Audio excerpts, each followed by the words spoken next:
Kaugnay pa rin po ng naganap na lindol kahapon sa malaking bahagi ng Mindanao. Marapat lamang na updated tayo sa mga hakbang mula sa ahensya ng pamahalaan para sa kaligtasan ng publiko. Ito ay para na rin sa ikakapanatag ng loob ng ating mga kababayan. Kaya ngayong umaga, atin pong makakapanayam ang Regional Director ng Office of Civil Defense Davao Region na si Director Ednar Dayanghirang para po sa mga update at immediate response ng OCD Davao Region tungkol sa nasabing lindol. Magandang umaga po, Director Ednar.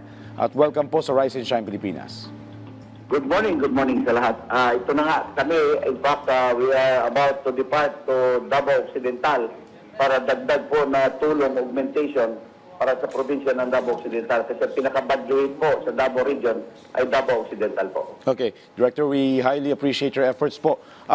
Base po sa inyong pinakahuli monitoring, ano po ang kasalukuyang sitwasyon ngayon sa buong Davao Region at ano-ano na po yung mga agarang aksyon na ginawa ng OCD matapos nga po itong magnitude 7.8 ng lindol? Well, ang general situation natin ngayon, ang hardly hit, as I said, Davao Occidental, then Davao City, and of course Davao Oriental din. Ang in terms of death, 4 na po ang patay na natala natin. Then na-affected families po, almost 9,000 persons na ang nabilang natin. At maraming roads po, access roads ang putol dahil sa mga landslide, particularly sa Jose Abad Santos o Davao Occidental po. Meron ding 4 na tao na four-member family na i-rescue pa ngayon sa nadaganan sila ng landslide sa municipality of Sarangani. In fact, doon din ang aming target ngayon, Jose Abad Santos and Sarangani. Aerial, then maraming barangay po as reported landslide sa aming coordination meeting na baka kinakatakutan namin maubos sa pagkain. Kaya merong augmentation ngayon, airlift ang pagkain, dadalhin po sa mga barangay. Starting today po, para i-augment doon sa mga tao, baka makonsume lahat ng pagkain sa mga barangay. Almost 1,000 people po ang pinag-uusapan po natin na kailangan dagdag na pagkain po. Okay. Director, nabanggit niyo po na ilang mga kalsada ang nagsara dahil nga po sa landslide. Kumusta po ang inyong ugnayan sa DPWH para po ma-clear itong mga kalsadang ito para hindi maantala yung pagpapaabot ng tulong at nabanggit niyo nga po na nangangamba kayo na baka magkulang yung ating mga relief supplies? Napakaganda po ng coordination natin sa DPWH. Kasalukuyan po, nandito nga si Secretary ng DPWH. At 24 hours po ang trabaho nila hanggang kagabi. Kasi as of yesterday afternoon, motorsiklo pa lang ang makadaan. No? So they had to work overnight until today. This morning, malalaman natin kung how much of the roads have been cleared already. So DOH nandito, DSWD nandito, DPWH nandito, OCD, ang ating Civil Defense Administrator Harold Caballeros po, kahapon pa nandito. Kasi alam nyo, 2 region po ang pinag-usapan natin, Region 11 na Region 12. In fact, ang Region 12 mas malaki po at mas kailangan nila ng mas malaking agarang tulong po. At ginagawa na lahat ng gobyerno natin, tulong-tulungan na po buong Pilipinas, buong agencies po ng ating national and local government. Ang ganda nito, kasi nakikita ko ang local government coordination, national agencies, even private sector po ay tumutulong na po. Okay, that's good to hear po. Well, Director, dito naman po sa usapin ng tsunami warning na inilabas ng PHIVOLCS kahapon. Marami po tayong mga kababayan na nangamba matapos nga po ilabas itong tsunami alert ng PHIVOLCS. Pero kumusta po yung inyong koordinasyon sa mga coastal areas para po sa paglilikas? Ligtas na po ba sila nakabalik sa ngayon? Okay, 2 bagay po yun. Tsunami and storm surge, no? Okay. Ang tsunami warning doon po sa Sarangani. Ngunit ang storm surge, warningan po natin din lahat ng coastal communities kahapon kasi baka may storm surge po. May mga reported storm surge sa Davao Oriental, no? So, hindi pa rin natin yung tsunami warning lifted na po. Ngunit, per report ng ating local disaster officers sa Sarangani at Jose Abad Santos, ay yung dagat po malaki pa rin. So, in fact, gahapon na antala yung rescue teams natin dahil by sea sila nag-travel dahil malaki pa rin po ang dagat. So today po malalaman natin we are about to leave to depart through Black Hawk helicopter ng Philippine Air Force at pupunta na kami sa Davao Occidental po. Okay. Well, Director, sakto nga po unang araw kahapon ng pasukan ng mga estudyante. Kaya sinuspindi agad ito. May mga partial report na po ba tayo ang OCD kung ilang mga paaralan o ospital ang nagtamo ng malubhang pinsala sa infrastructure?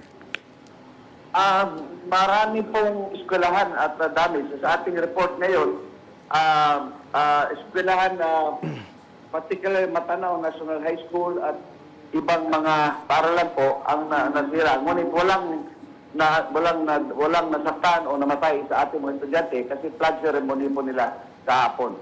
So, as we talk now, we will be getting some more reports from the Ardana teams of the local government po. Okay. Director, isa po sa mga pangunahing suliranin matapos yung mga ganito sakuna o kalakas na lindol ay yung utilities. Kumusta po yung mga probinsya o bayan-bayan natin sa Davao Region pagdating sa supply ng kuryente at tubig?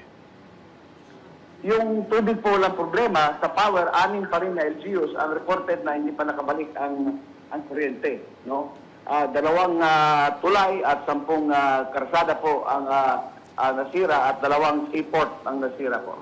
Okay. How about communication, sir? Wala naman tayo naging problema sa linya ng telekomunikasyon? Nagkaroon tayo ng problema sa communication. Yung Jose Abad Santos, kahapon na ng hapon, start dating yung mga reports from them. No? Kasi naputol daw talaga ang komunikasyon nila. Okay. Kaya ngayon, agaran ang ating support ngayon sa Jose Abad Santos ng Davao Occidental. Okay, Director, tanungin din namin para po sa ating mga kababayan na tuluyang nawala ng tirahan o grabe yung pinsala sa kanilang mga kabuhayan, ano po yung pangmatagalang rehabilitation plan o maging tulong na pinansyal na inihanda ng pamahalaan para sa kanila? Handa po ang ating pamahalaan. Billion po the report ng DBM at National Disaster Fund po natin. Meron pang naiwan po at marami pang support. Ngunit tama yung tanong mo, ang agaran is yung temporary relocation nila. Ang procedure po natin dyan, initially may tents muna, then darating po yung mga modular houses kasi yun po order ng Presidente na yung modular houses kagaya sa Bugo at sa Manay earthquake na hindi na po sila tatagal sa tents. No? Yung tent will be temporary weeks, 1 week, 2 weeks lang. Then lilipat sila sa modular houses kasi yung bibilin pa at iba nabili na, i-deploy pa sa area. Bago sila malipat sa permanent relocation po nila. Okay. Director, sa inyo pong tansya, gaano katagal ang recovery pagka ganito kalakas na lindol pagdating sa ating mga kababayan maging sa infrastruktura? Sa tingin niyo po? Pakiulit po. Sa tingin niyo po, Director, gaano po katagal ang magiging recovery o pagbangon sa ganitong klaseng sakuna? Very challenging sa lahat. No? Ang response natin maganda.